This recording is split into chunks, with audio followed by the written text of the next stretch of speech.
இது சாதாரண வரலாறு இல்ல. இது தமிழர்களின் மறைக்கப்பட்ட அறிவியல். 2000 ஆண்டுகளுக்கு முன்னாடியே நம்ம முன்னோர்கள் தண்ணீரை சேமிக்க ஒரு முழுமையான அமைப்பை உருவாக்கினாங்க.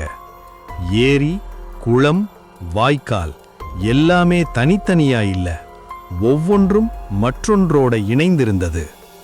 ஒரே ஒரு மழை பெய்தாலே ஒரு பகுதி முழுக்க தண்ணீர் சேமிக்க முடிந்தது. கோவிலுக்கு பக்கத்துல இருக்கும் குளங்கள் சும்மா புனிதத்துக்காக மட்டும் இல்ல, அது பூமிக்குள்ள தண்ணீரை மீண்டும் நிரப்புற ஒரு அறிவியல் அமைப்பு. இன்று நாம் மாடர்ன் டெக்னாலஜின்னு சொல்ற பல விஷயங்கள் ஏற்கனவே தமிழர்கள் வாழ்ந்திருந்தாங்க. இது மந்திரம் இல்ல, இது தமிழ் நாகரிகம். இந்த உண்மை உங்களுக்கு புதுசா இருந்தா லைக் பண்ணுங்க, கமெண்ட் பண்ணுங்க, அன்சீன் தமிழனை ஃபாலோ பண்ணுங்க.